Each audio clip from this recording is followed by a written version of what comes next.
Hey, what's going on, Mavericks fans? We're here after the 123-day 118 loss to the Miami Heat today in Miami. Another close Dallas Mavericks loss. What is this, like the sixth game of the year? I think that they've lost in the clutch. Of course, recently they lost those four in a row by like one possession. Now we got another one of those today. Anyway, my name is Vince. I'm used to a lot of NBA content on a different channel, but this is the first video I've done in a long time. But I really wanted to react to what took place today. Look, the good news for the Mavericks, of course, they're playing without Luka Doncic and they're playing without Dante Exum. The good news is they're very close.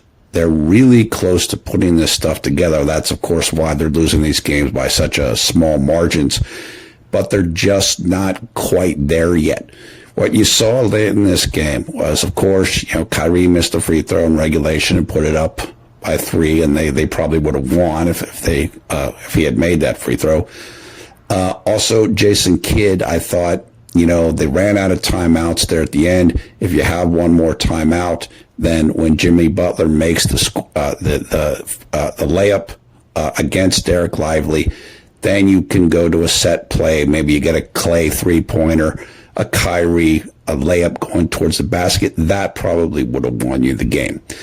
And, of course, on the play with Butler against Derek Lively itself, Derek Lively reacted late on that. Like there was a missed defensive assignment there. I think that P.J. Washington and Derek Lively weren't sure what was going to happen on that action, whether Derek Lively was going to go and guard Lively, or if PJ might switch off and go down and defend the paint against that layup.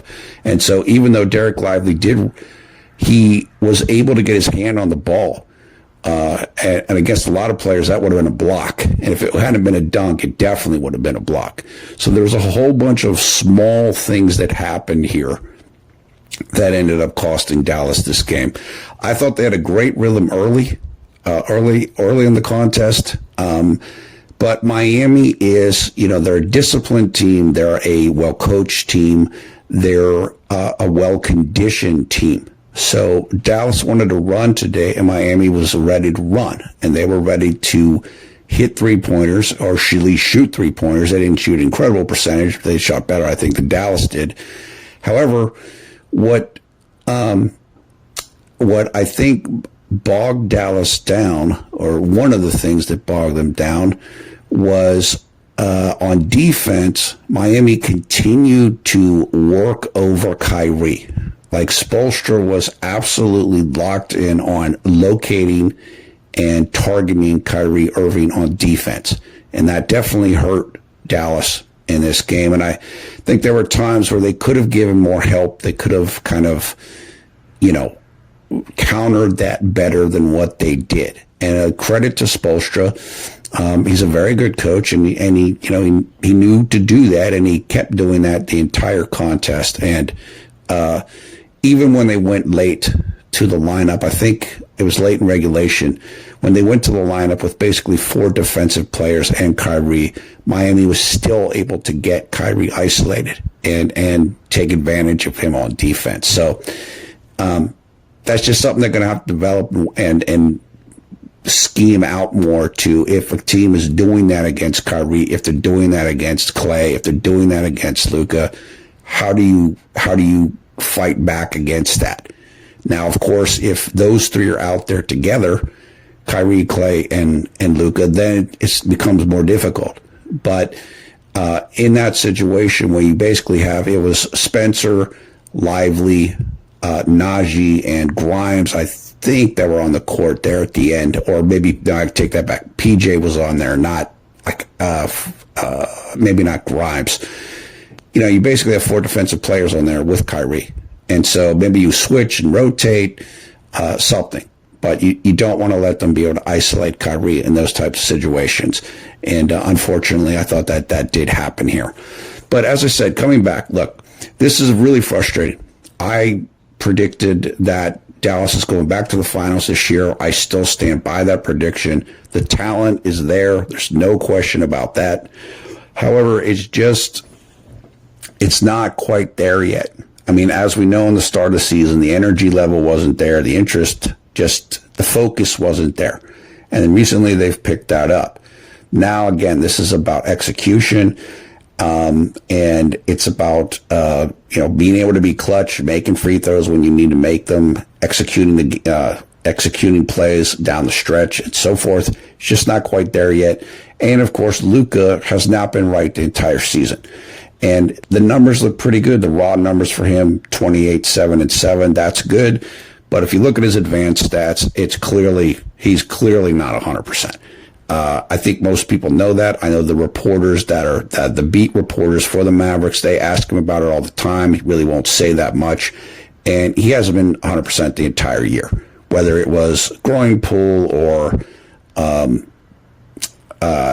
I think he had a calf issue maybe at some point. I mean, well, of course, he started beginning of the season, the preseason, he had the calf issue, but there was some other, I think, lower body issue. Also, I've seen him at times with a heating pad for his back. So maybe it's a back issue as well. And of course, now he's got the strained wrist. So he just hasn't been himself. And getting him back to full form or something approaching what we saw last year at the 33.99 and excellent advanced stats, then of course that will make the Dallas a totally different team than what they are. Another thing that I think that the squad has to do and that Coach Kidd has to do, and they're working on it, they are improving on this, is get more offensive post-ups. Of course, they do this a lot with P.J. Washington, but you want to continue to do it with Gafford and Lively, who have both improved their games in that regard. Certainly Lively has improved tremendously. And you want to work that. And the reason why I say that is there are going to be times like tonight where you're just not hitting outside shots. What did we shoot today from three? I think like 25%, something like that. It was a bad number. When you're in that type of a situation, you have to be able to go to something else. You have to be able to have a bread and butter type of a play.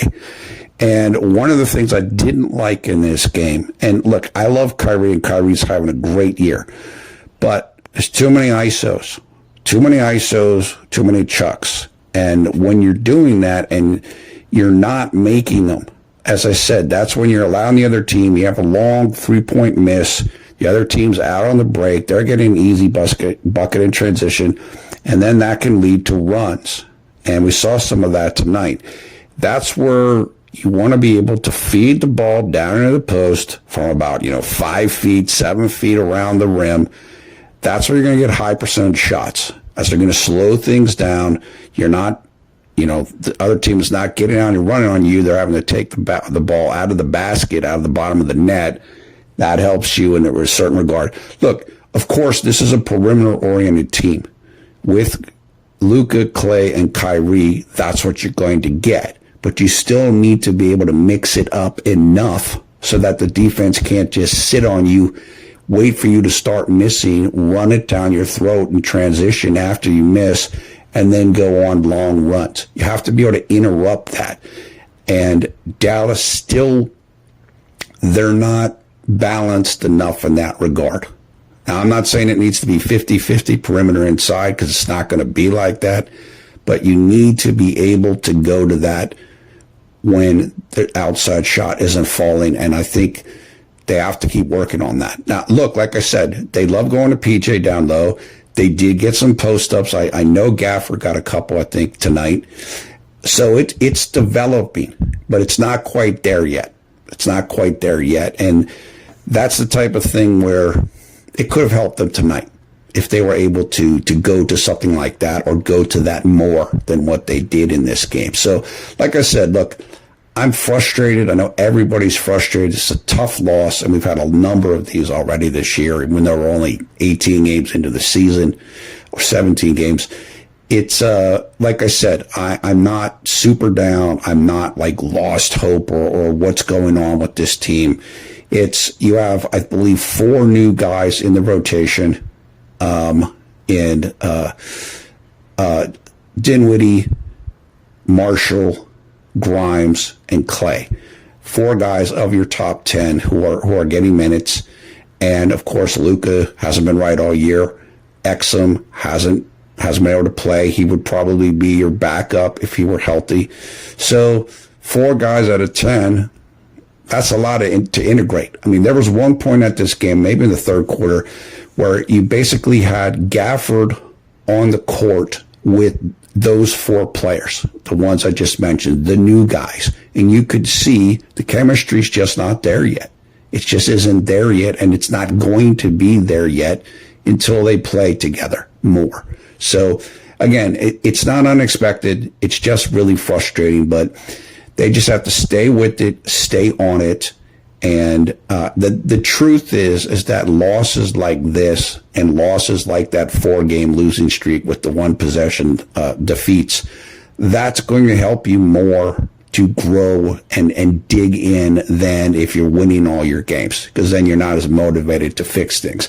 I think after the Utah loss, one of those in the four-game streak, which was a horrible loss, then they had a team meeting. And after that, they started playing a lot better. And so, again, games like this, it's extremely annoying to lose a game like this, but that's where you're going to get your most growth out of. And, of course, we know, looking at the team last year, things did not start to come together. Not only was it after the trades, but it took, what was it, like 5 losses in 6 games or something like that before they really before Jason Kidd made the lineup adjustments. I think that's when he began starting Lively. Is that right? I think that might be right. I have to look that up just to refresh my memory on that. Or maybe that's when he started starting Gafford. And then things started to come together. That's when they went on a roll. That's when they went on a big run and just basically carried that through all the way through the playoffs to the finals, where they just didn't match up that well with Boston last year. I think they match up better with Boston this season. So if those 2 teams meet again, I don't think that we're destined for a repeat performance of what happened last season. But so, yeah, just to I'll wrap it up. I'll keep it short here. The bottom line is this. It's a game they didn't need to lose. I'm not going to say they should have won it, but they absolutely could have won it.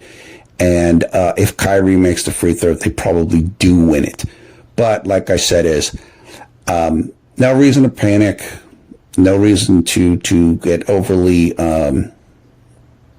concerned about it.